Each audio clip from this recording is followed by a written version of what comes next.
Hello everyone. I would like to thank everyone for showing up for the launch of our campaign to keep Nestle out of the Columbia River Gorge. I know that some of you took time off of work and off school to be here today, and we really appreciate you showing up to stand up for something you really believe in. My name is Julia DeGraw, and I am the Northwest organizer for Food and Water Watch. Food and Water Watch's mission is to ensure clean water and safe food in the United States and around the world. Here in Oregon, we are working to ensure that all Oregonians have access to safe, healthy, and affordable drinking water, and to keep our public water resources in public hands. Today, we are joining forces with 14 other groups representing tens of thousands of Oregonians to oppose a water bottling facility that Nestle is pursuing in the beautiful Columbia River Gorge. With us today are representatives from the Columbia Riverkeeper, Brett Vanden Heuvel, who will be speaking after me. And just to go through the layout of the event, I also want folks to know that I will be speaking, and then Brett will speak. After that, we will deliver our petition signatures to Rick Swart with the Oregon Department of Fish and Wildlife, and after that, we'll take questions, just so everyone knows the flow. In addition to the Columbia Riverkeeper, we are expecting representatives we actually have representatives here from Alliance for Democracy, and we're expecting folks from Trout Unlimited, Sierra Club, and Bark. And along with the 4,000 signatures that we collected on this issue will be represented by this group of people today. Other groups have signed on are Cascadia Wildlands Project, Community for Earth of the First Unitarian Church, Economic Justice Action Group, also the First Unitarian Church, Environment Oregon, Green Sanctuary of the Unitarian Universalist Church of Eugene, the Native Fish Society, and Oregon Citizens for Clean Drinking Water. And just yesterday we got an additional sign-on. The Climate Justice League from University of Oregon just signed on. So this is a coalition that is growing every day. We have gathered here representing nearly 4,000 Oregonians who have signed a petition to protect Oregon's water, and more signatures are coming in on that every day as well. The Oregon Department of Fish and Wildlife has the power to keep Nestle from taking and profiting from water that belongs to Oregonians. That is why we are asking the Oregon Department of Fish and Wildlife Director, Roy Elliker, not to move forward with a water rights exchange that could be a major step toward Nestle opening up its first water bottling facility in the Northwest. If this deal goes through, Nestle could open a two-line water bottling facility in the town of Cascade Locks in the Columbia River Gorge. Two-line means that the company would bottle both spring and the city's municipal water under the respective brand names Arrowhead and Nestle Pure Life. In this case, the spring water that Nestle intends to bottle comes from Oxbow Springs, which also feeds an Oregon Department of Fish and Wildlife hatchery. If Nestle bottles this water, critical fish species raised in the hatchery such as coho salmon, Idaho sockeye, and Grand Ronde spring Chinook could potentially be impacted. This is Oregon's water, and you want to make sure that the public's voice is heard on this issue. Cascade Locks is just Nestle's latest stop in its trek across America to pump precious water resources from rural communities. Preying on local economic challenges, Nestle promises new jobs in exchange for access to local water supplies, but few employment opportunities tend to materialize from such transactions, and those that do often pay very little and endanger worker safety. We have a report on this that you can look at in your press packets later on. This is something that has been researched by Food and Water Watch. Also, is a large water bottling facility right in the banks of the Columbia River, and the 210 truck trips a day that could be associated with the facility, the right kind of industry for an area as treasured as the Columbia River Gorge. This coalition of groups and thousands of Oregonians don't think so. Food and Water Watch is particularly concerned about the control that Nestle would exert over Oregon's water if this exchange goes through. Nestle would be putting our water into bottles and selling it for profit, and although the city would retain its water rights, if there is an agreement to supply an average of 13.88 million gallons of water per month to Nestle, one just has to question exactly who will be retaining control of this public resource. Cascade Locks was not the first town in the Northwest that Nestle approached. The town of Enumclaw, Washington, and Butte Falls in southern Oregon flat out refused Nestle's offer. Near the end of 2009, the Northern California town of McLeod, near the beautiful Mount Shasta, won a 5-year battle to keep Nestle from bottling their water. After reviewing Nestle's track record in Michigan, Wisconsin, and Maine, These communities did not have to look far for reasons to say no to Nestle. In the case of Cascade Locks, right now we understand that the Oregon Department of Fish and Wildlife is undergoing a year-long process that began last January of testing the city's well water to see if it's adequate for fish hatchery use. Regardless of the outcome of that study, we really hope that the Oregon Department of Fish and Wildlife concludes that going through with a water rights exchange that facilitates Nestle's waterballing facility is not the best use of our public water resources and is not in the best interest of fish and wildlife in the gorge. There's also concern about local fish populations in Herman Creek, and Oxbow Springs feeds into Herman Creek. The cold waters of Oxbow Springs, which flow, which are primarily snowmelt from Mount Hood, provide cold water into Herman Creek, which is a thermal refuge to salmon species in the Columbia River during the summer months. The Columbia River can get over 70 degrees, which can kill salmon and steelhead species, and they depend on the cold waters of Herman Creek to survive their journey up and down the Columbia.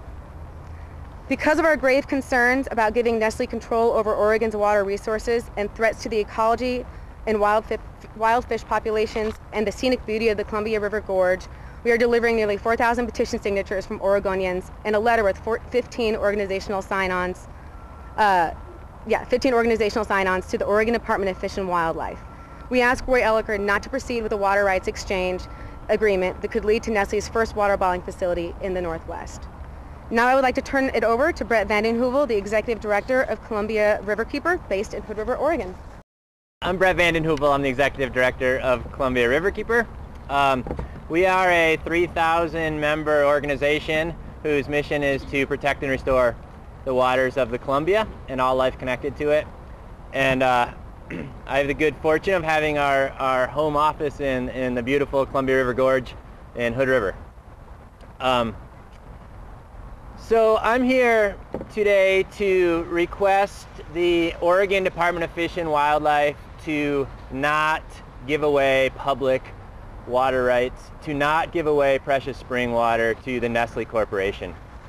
The Columbia River Gorge is nationally known as a beautiful area. It's a national scenic area. Many of the treasures are the high cliffs that rise above the Columbia, the steep basalt walls, on the west side anyways, the Douglas fir forests. But the real essence of the Columbia isn't the scenic beauty, it's the water.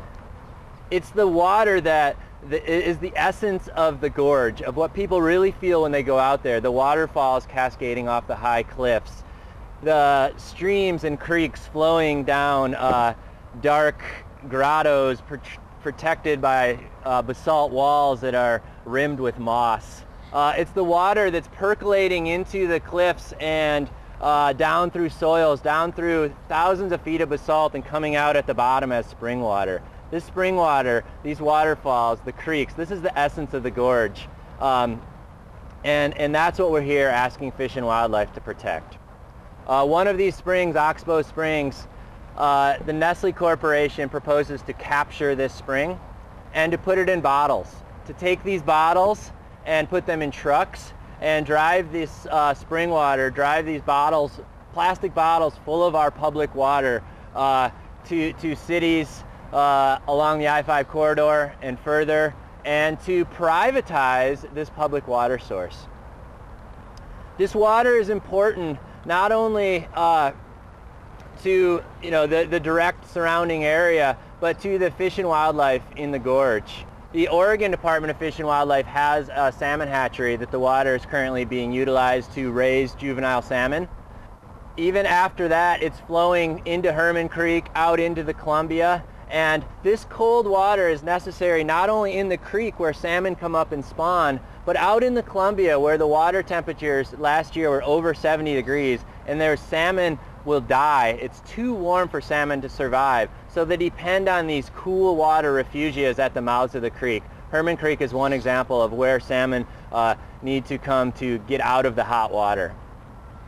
That very cool water that is allowing the salmon to survive will be trucked, will be taken away from the gorge by Nestle. Nestle does not have the most stellar reputation around the world. They have had multiple problems in communities all over the United States and the world of coming in, privatizing water, making a commodity of the water and selling it for profit. The Pacific Northwest has some of the best drinking water in the world. There are areas, I agree, and if I was in the Appalachia coal fields, there are areas where people cannot drink the tap water, but that is not the case here. Some of the best tap water in the world, some of the tastiest water, and people strongly encourage you to use that tap water instead of relying on companies like Nestle to sell you the water for at a greatly increased price. So the Department of Fish and Wildlife has the choice here. They have the ability to say no to Nestle. They have the ability to protect our fish, our water in the gorge, this precious spring water, and we call on them to say no to Nestle. Thank you. We are going to now deliver, we have almost 4,000 petition signatures from Oregonians all over the state, and we're going to have some of our concerned citizens here deliver the message to Rick Swart, who is the public information officer for the Northwest region of Oregon Department of Fish and Wildlife. We want to thank you for making sure that Roy Elker gets the message from these 4,000 concerned citizens who would like to see the spring water be retained in public hands. Thank you very much. We do appreciate the feedback and are pleased that so many people are concerned with the quality and quantity of Oregon's water. I want to assure you that we too are very concerned about the quantity and quality of Oregon's water and would not make a decision that would in any way degrade or diminish that local water supply. So a decision's a ways out, and I have a lot of faith that we'll make a good decision based on sound science. We're under the impression that it will be just the regular consumer rate, which is like 0.00255 cents a gallon. So it's just what everyone else is paying for the water. Under the impression that we not know yet?